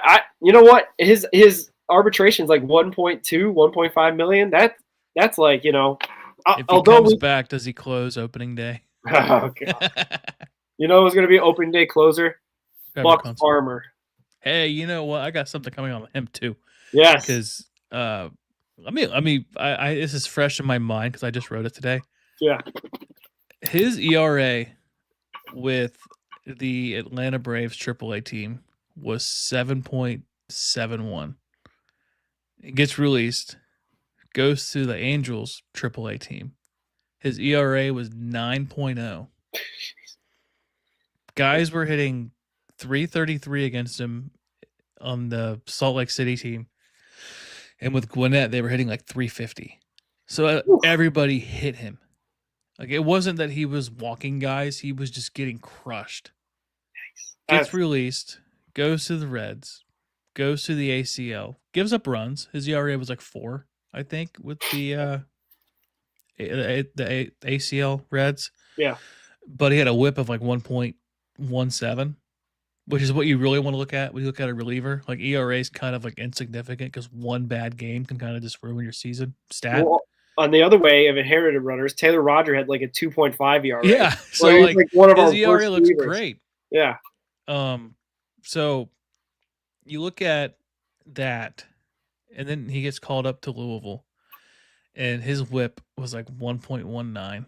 I want to say it was very low, and his ERA was like 1 point something, 1.7. I want to say That's crazy. for Louisville, and he made a case to where I was texting Greg, Reds Daily 4. I was like, could Ian Jabot get added to this bullpen in a crucial playoff race? Well, if Billy Hamilton can make the Cubs playoff roster, anything's possible. I suppose. Farmer. He's what a year he had. What a whirlwind. Then let's put all the takes out there so we're gonna get this all on tape. Buck Farmer 2026 opening day roster, calling it now. I think they like him enough, and I think he'll have a probably decent spring training enough to get him a spot. I wouldn't be shocked. So if Joe Flacco can start for the Bengals, Buck Farmer can make the opening day roster for the Reds. Yeah, Buck Farmer. So we'll see. I guess all that happens. Any other thoughts about anything else? Fall league, upcoming stuff for you? You got anything upcoming? You got some articles coming out and all that. Yeah, just basically it's just like highlighting a minor league player at every level. So I got about 10 of them made up now. Okay. It'd be AAA, AA, single A, high A, Dominican Summer League. Just picking a player, talking about their season, and then stuff like that. And then if any news comes out, might get it if Greg doesn't beat me to it. But I guess one last thing about the fall league is Duno is 2 years younger than both catchers. Yeah, that's crazy. What was it? I was gonna. Oh yeah, his 20th birthday isn't until January 4th next year. Yeah, so he's still 19. He's a big man, 6'2", 210. Yeah, unless something in the Reds org that we don't know about, and they trade Ty Steve because they're gonna call up a 20-year-old on March 26th, 2026. Stranger things have happened. Wasn't Johnny Bench only like 20 years old when he played for the Reds his first time? So if they think he's the next Johnny Bench, I got a crazy take. I think had he had not missed his first 2 seasons as a catcher, I think because he was a DH last 2 years ago because of an elbow issue, and then last year he played a lot of DH. He played a lot of catcher, but he also missed like the entire season from May on because of a rib injury. Yeah. This was technically his first full season in the United States. Well, then maybe easy does it. Maybe he doesn't need to catch every game in the Arizona Fall League. Gave his best baseball for the Cincinnati Reds, he's definitely going to start in Dayton, right? Like I don't know. Yeah, I would be completely flabbergasted if he is in Daytona to start the season. Yeah, we'll find out sooner. I mean, all that gets sorted out in March, right? Yeah, when they have spring training invites and whatnot. So, I mean, it's going to be here sooner than later. I know it's October, but all of a sudden it'll be December, January, Reds Fest, February, pitchers and catchers, and then World Baseball Classic at the beginning of March, and then 1 year anniversary of Red Hot Reds. Yeah, what technically? I think we recorded on the end of February 28th, but we didn't release the episode until March 1st. So I don't know, whichever one you want to pick. We have to pick March 1st if you want. That's an easier day to remember for an anniversary. But we'll have to schedule a show that time. maybe we'll do it in person, live from somewhere. Lawrenceburg. Shooter. What's it? No, what's the bar? I don't want to say the wrong bar. Oh, and Harrison. What's that? The one in Harrison. Yeah. Chandler's. Yeah, shout out Chandler's. We'll have the live show there. There we go. March 1st, 2026, previewing the season. Let's get some. Get a couple guests. Yeah. Elliot and whoever else that lives on the west side. I think we can get a couple. All right, I'm gonna put that in the calendar. Actually, to be honest with you, just as shoot for the stars. Idea. Shoot for the stars, end up at the moon type of thing. There we go. That'd be awesome. So, but I don't know. You got anything else, Ricky? No, that's about all I got. It's gonna be Sunday's show is gonna be all about the minor leagues. Yeah, minor leagues and previewing Dominican Winter League. There's a bunch of guys. I mean, I'm gonna be watching it just to see our guy Marte play right field. Maybe he'll rob a couple more home runs out there and send the whole country of Dominican Republic in a craze. I mean, let's just hope that we don't have a repeat of the winter of 2023. I didn't want to bring it up. I'll Yeah. bring it up. All right. Well, As Marte's biggest fan. yeah. I was hoping for 2025 is going to be totally different. He's past is the past. He's no longer that same man. I still have visions of him sliding into second base and grabbing his hamstring. All right. Well, let's try. I don't know if we have a better note to end on. On a positive note, we're going to sign a big-time free agent, and we're going to win the World Series next year. Yeah, bring Gino home. Hashtag bring Gino home. Hashtag bring Gino home. Let's do it. Bring Schwarber home, too. Bring them both home. Yeah, I think Schwarber's only going to come home to visit his parents in Middletown. But anyway, besides that, as we always sign off, go Reds. Go Reds.